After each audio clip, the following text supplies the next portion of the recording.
Have you ever let a stranger share your road and your nights, only to discover the person you trusted was living in the cracks of your life? Imagine the driver beside you laughing, then doing something that changes how you lock your doors forever. Would you believe him now? My name is Daniel Rowe. I was 34 years old on October 14th, 2019, the night everything I thought I knew about safety and strangers shifted. I tell this because facts anchor the memory: the date, my age, the highway mile marker that still makes my stomach drop. I won't dress it up as fiction. This is what happened to me. I used to think I knew truckers.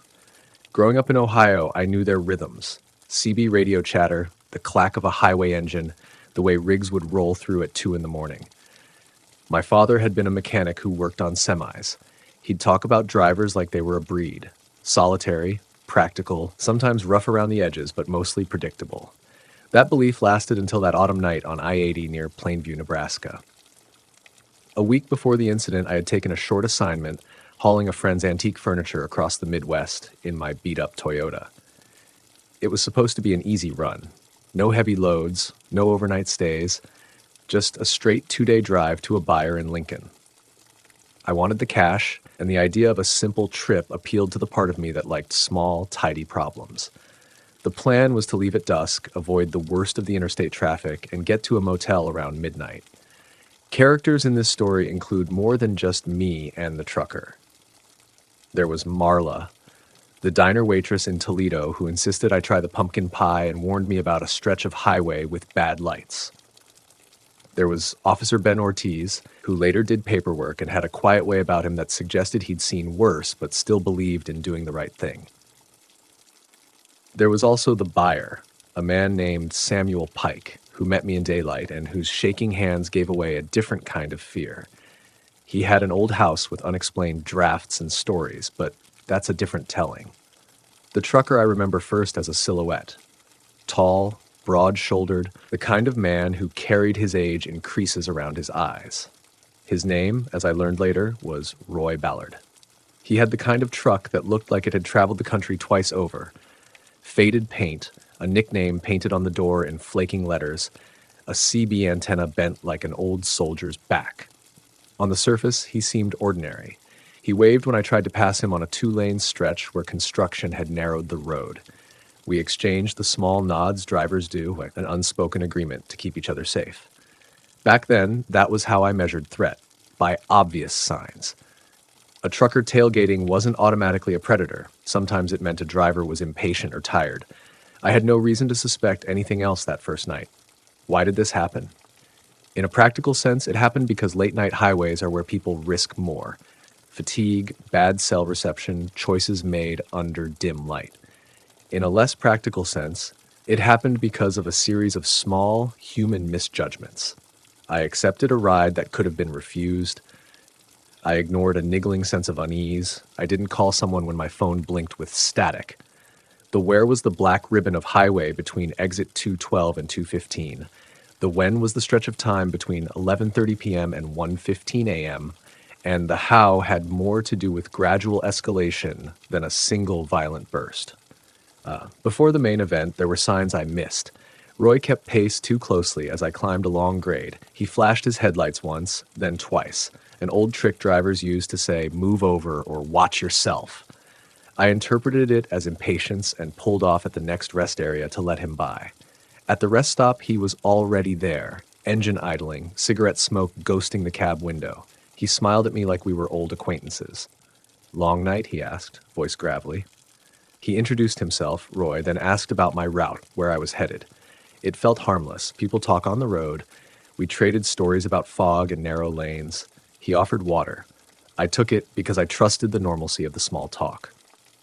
Character backstory. I wasn't a naive man. I had dated, had been mugged once in my 20s in a bad neighborhood, and had a habit of checking my rearview mirror more often than most. My father had taught me to carry a pocket knife and to check the trunk seal. So when I tell you I ignored warning signs that night, I mean the sort of denial that comes from wanting a fast ending to an uncomfortable situation. I was tired. The miles had dulled my caution, and the conversation with Roy made him seem less like a threat and more like a fellow commuter. There were other people who would figure into the aftermath. The motel clerk who noticed my shaking hands when I arrived at dawn, the EMTs who smelled the exhaustion on me rather than blood, and a neighbor of Samuel Pike who later said they'd seen a truck parked by the old house at odd hours. Each person added a piece to the jigsaw. Trucks loitering in rural lots, strange knocks on doors, a cat that wouldn't come back. Exactly 500 words in, the story finally shifts from setup to the raw moment. We were back on the interstate when Roy began following again, but this time his behavior changed.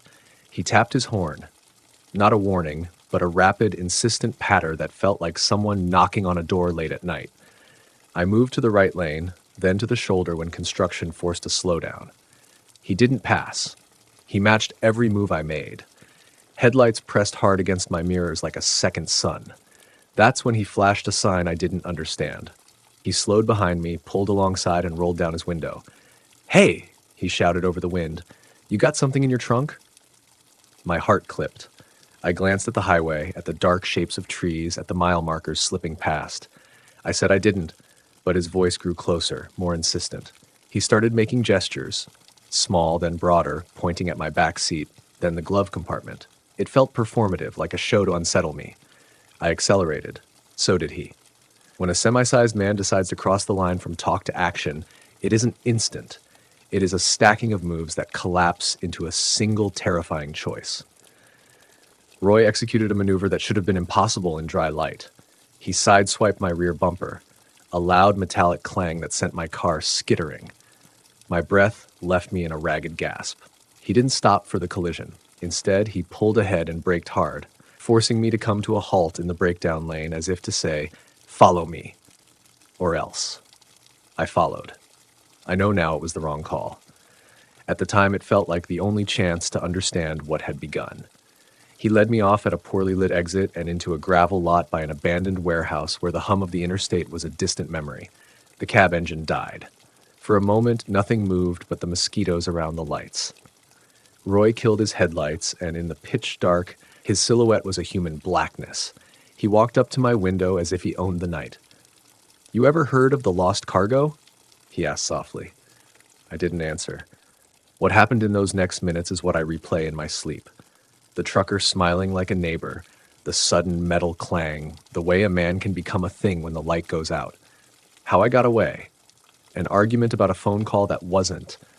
A feint toward the passenger seat, a bolt when he turned, is messy and lucky and not heroic. I ran to the highway and waved down a trucker who actually stopped and called 911, and I sat on the cold pavement, shaking until the lights of an ambulance painted everything blue. The rest is police reports and broken trust. Roy Ballard's rig was registered to a man with a small criminal history. He was arrested a week later on unrelated charges after similar complaints surfaced. For me, the aftermath was not dramatic courtroom scenes, but a slow, private unraveling.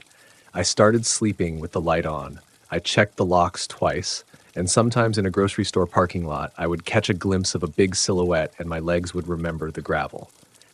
It's strange how ordinary the details of terror can be. A cigarette butt in an ashtray, a dented bumper, the smell of diesel at dawn. Terror is not always a scream. Sometimes it's the small, cumulative proof that a person you thought you knew, because you shared roots and jokes and a cup of coffee, was capable of taking advantage in the quiet. I tell this not to scare you into paranoia, but to remind you how fragile trust can be on roads that cut through the dark. If you ever find yourself followed too closely, if a stranger's smile drags back to something colder, don't assume the worst is a story you can control. There were so many moments I could have changed the ending. Calling someone, refusing water, driving to a well-lit lot. We think safety is a single action, but it's a bank of small decisions stacked day after day. Months later, every time I pass mile marker 214, my chest tightens. I still drive. I haven't stopped doing the thing I love. But now I carry a small flashlight in the glove box. I keep my phone charged, and if a rig shadows me, I pull into a well-lit truck stop and don't stop until I see other people. Some habits are practical. Others are scars in waiting. This is what the night taught me. The world contains ordinary people and ordinary monsters, and sometimes the difference is only whether you were standing where they chose to show their true face.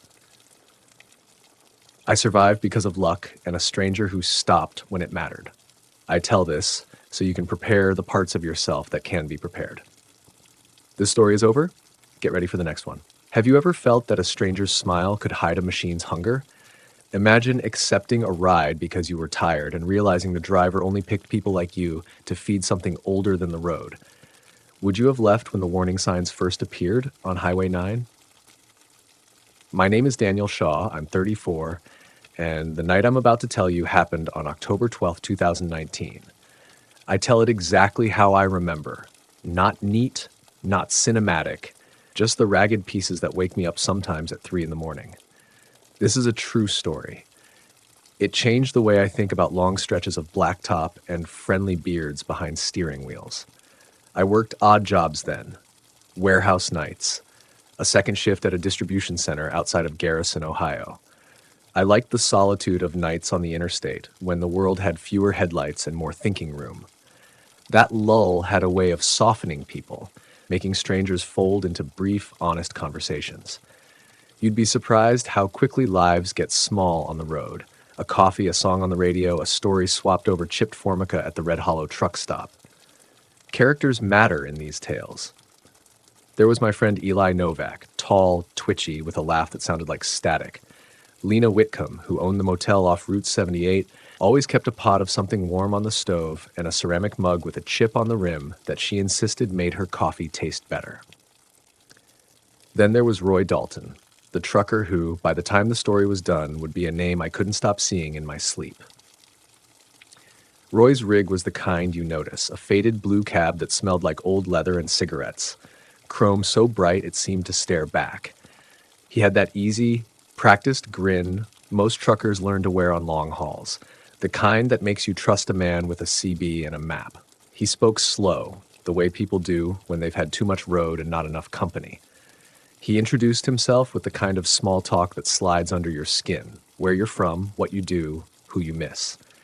He had a daughter named Marcy he talked about like a charm he took out to feel lucky. In a way, Roy was the embodiment of the road. Reliable, omnipresent, and full of quiet things you only find in the spaces between towns. I remember the truck stop neon buzzing like a trapped insect. The game room had a humming pool table and a vending machine with 3 different jellied sodas. The men who came through were a collage, students on a cheap cross-country detour, late shift nurses, guys in mining jackets who told stories in the kind of thick voices that come from working the land. We traded stories like they were currency, and on that particular night, I let Roy convert some of mine into a seat beside him for the stretch between Garrison and the next exit. Before I get to the ugly, let me say this. People who travel at night develop rituals. Mine was scanning the passenger seat for anything might make me second-guess the safety of a ride. Keys on the console, a rosary around a rearview mirror, a dog asleep in the back. Roy checked every box. He had an old Bible on the dash and a sticker that read, "Respect the road." He honked like he knew when to make room for someone tired. That's why, even when the odd little things started, I argued with myself until the argument sounded thin. There were warnings. Small ones, the kind you ignore until they compound. A cigarette butt in an ashtray that hadn't been emptied in weeks. A photograph tucked under the visor showing a little girl with a face I couldn't quite place. Roy's eyes when he talked about those who don't make it, a phrase he used once like it was a spreadsheet item. When he laughed too long at a joke I didn't tell. None of it was dramatic. It was the slow accumulation of misfit details that later arranged themselves into a pattern. That night, the weather had the roads smelling like rain, though the sky was clear. The radio kept cutting out in short bursts, filling the cab with static and the thin voice of some country singer calling out to nowhere. We passed the mile markers with the clock in the dash humming like it was counting down for reasons I didn't yet understand. I should have gotten out at the next stop. I didn't. Pride and fatigue made me stubborn. A man alone on the road convinces himself that he can ride out anything. The main story begins here. No more setup, no more preface. At the 2nd mile marker, after the blinking "Welcome to Morgan County" sign, the truck pulled over to the shoulder. Roy told me he needed to check the trailer lights. He said it with the kind of casual certainty that made me slide out before I registered anything wrong. The night had turned colder, and the cab's dome light spilled in a circle on the pavement that felt too small. He asked me to hold his flashlight. I did. The beam cut across the hitch and the mud flaps, catching the tar streaks and the reflective tape. He worked with the kind of methodical motions of a man who'd done this 1,000 times. Then he stepped back, and some instinct, one of those bone-deep things people call gut, twisted warm and sudden. The photograph under the visor caught my eye again, the little girl's smile like an accusation. "Where's Marcy?" I asked before I could stop myself. The smile that came then wasn't practice. It folded his face into something older. "Marcy's home," Roy said. "She don't ride with me anymore." The words weren't uncomfortable. They were sealed. I kept the flashlight steady because a tool looks less like a weapon when it's in your hand for anything but defense. A flatbed truck zipped by in the dark, and for a second the glow of its taillights painted the world red. When it passed, Roy closed the gap between us. He didn't touch me, but his presence filled the cab the way diesel fumes fill an engine. Silent, necessary, inevitable. The CB crackled with someone calling a handle I didn't recognize, and Roy's face in the thin dome light looked suddenly younger and very tired. He asked me if I'd ever taken a wrong turn and couldn't find my way back. I laughed because the question seemed harmless. He said, "Some of us don't get found." The joke didn't land. The hair along my arms stood up. I thought of Lena's chipped mug and Eli's static laugh, and the way certain places kept pieces of people. I thought about leaving, really leaving, then. I could have stubbed out the flashlight, climbed back into the dark, and walked toward the highway. But the truck's weight behind me seemed like a legal agreement. The mile marker, flashing faintly in my rearview, felt like someone had pinned me to the road. Roy's voice softened. "You got bills, right? Need to make a living?" He reached into his jacket and took out an envelope the size of a small apology. It had money in it, a month's wages, folded clean. "Drive with me a bit," he said. "No harm. Just some miles. You can sleep." It was the oldest trick in the roads book, comfort so thick it smells like a trap. I said yes, because I wanted to be polite. I climbed back into the passenger seat with the envelope cool against my palm, the city's neon receding. We merged into the highway, and the truck swallowed the distance. The radio hiccuped again, and in those broken beats, the past and the present braided into something I only later learned to name. Predation, disguised as benevolence. I will tell you what happened next, because I promised truth, and because someone needs to know how ordinary choices become the scaffolding of terror.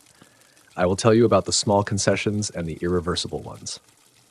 I will tell you about the smell that filled the cab and the way Roy hummed to himself like a lullaby for things that should not be soothed. I will tell you what I saw under the tarp of that trailer when we stopped, what I heard when the world went quiet, and the sound that made me finally understand that some drivers know how to steer men into corners without ever touching the wheel. I will tell you what the police report left out and what it couldn't explain. But most of all, I will tell you why. When morning came and the sun burned the black off the asphalt and Roy's blue cab sat empty at the lot, I realized the road had been waiting for me to learn this lesson the hard way. Sometimes the friendliest faces already own the darkness they smile about. This story's over.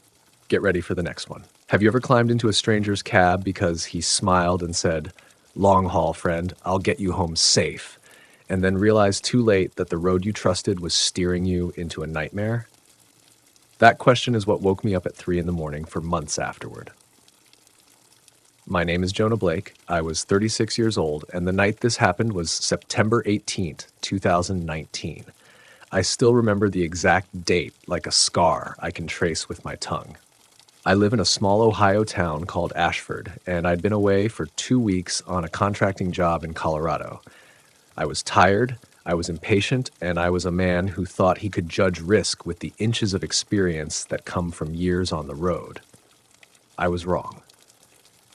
Before I tell you what happened on that stretch of Highway 61 near Blackwater Pass, first I need you to meet the people who were in the orbit of that night. Not just the trucker, but the characters whose ordinary choices stacked like dominoes into something monstrous. There was Lucas Grant, my foreman, who taught me to patch a roof with a cigarette in his mouth and a cigarette between his teeth. Always practical, rarely sentimental. There was Sheriff Alan Whitcomb, the kind of cop who had to be called in for bad weather and broken fences, and yet carried a bowl of stale coffee and never a smile. There was a diner on the interstate, Miller's Diner. No, scratch that name. I promised you I wouldn't use that one. I mean the Blue Lantern, a place with neon that hummed like a low conversation, where drivers shared more than bacon strips. They swapped warnings, routes, and gossip about that rig with the crooked bumper. And then there was the trucker himself, Randy Collins.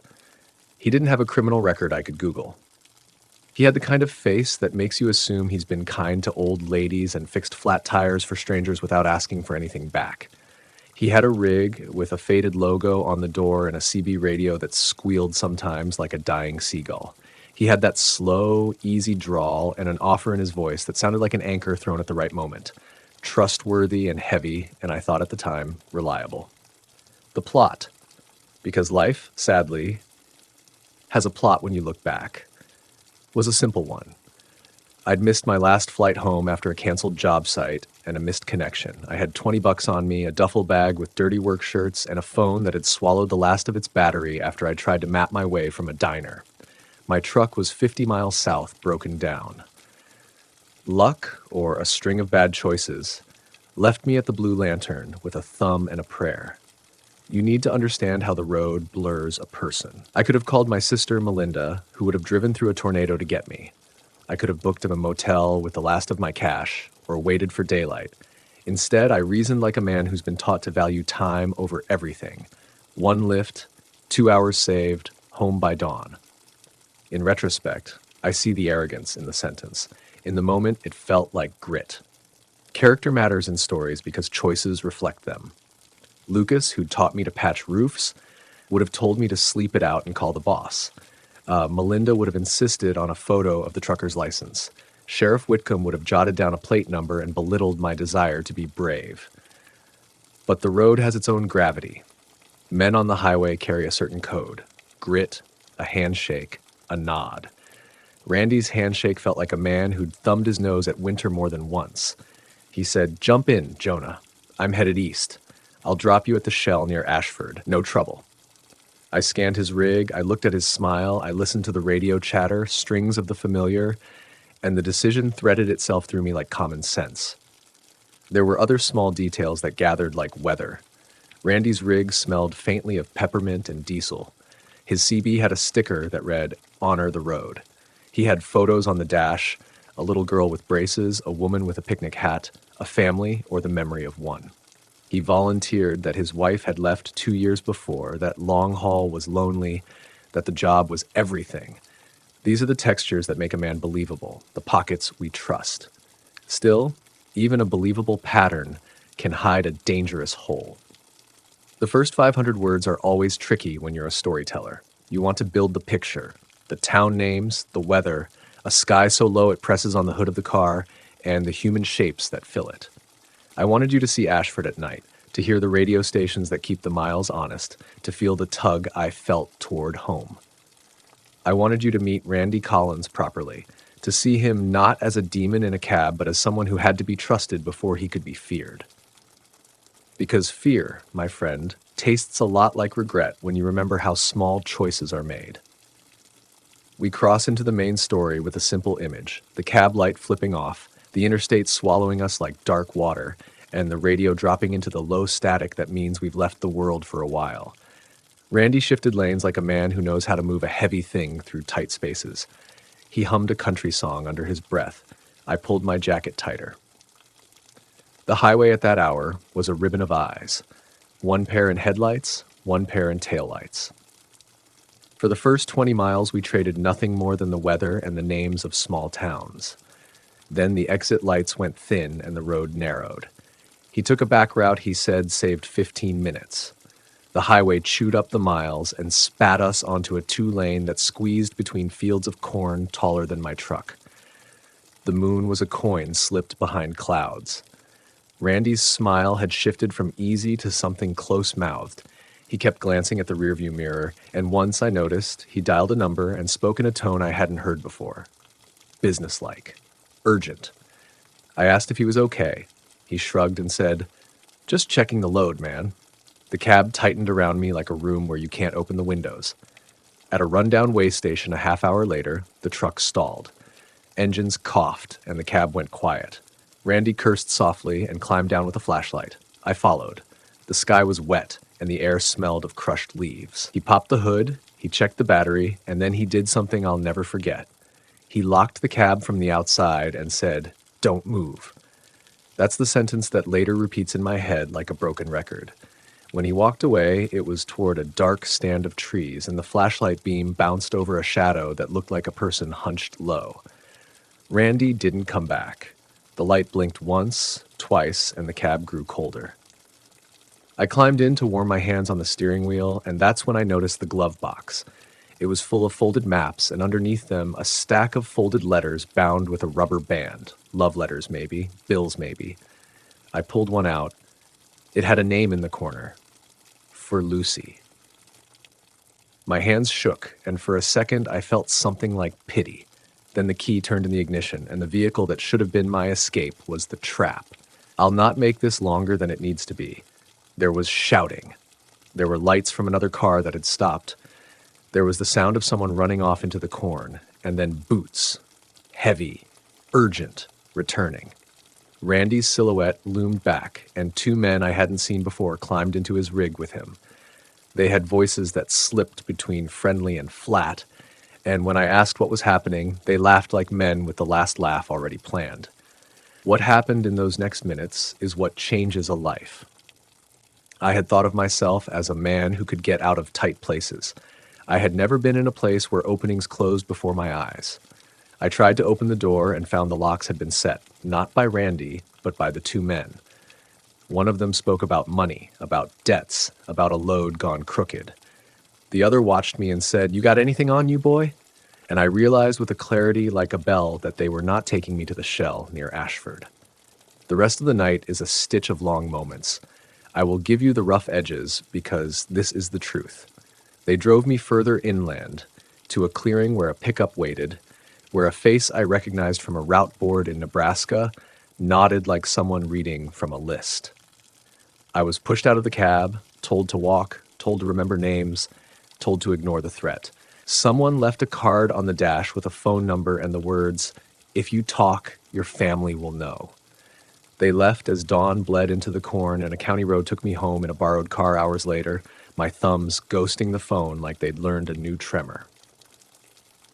I called Sheriff Whitcomb the next morning. He wrote it down, he took the statement, and he squinted at the map as if the lines could be smoothed. They found Randy's truck 2 days later, abandoned at a rest stop in Indiana, the cab cold and the radio still whining. There were no bodies, no fireworks, no cinematic capture, just a string of men who had learned to take what they could. I tell you this in a voice that still carries the weight of that night, because the scariest thing about it isn't the men at all, it's how ordinary it was. A handshake, a faded logo, a phone conversation, a wrong exit. I survived because as a trucker somewhere else left a note for a dispatcher, because a bored toll worker remembered a license plate, because my sister never stopped waving the small, persistent flag of worry until I answered. The world is stitched together by small mercies and small betrayals. This story is over. Get ready for the next one.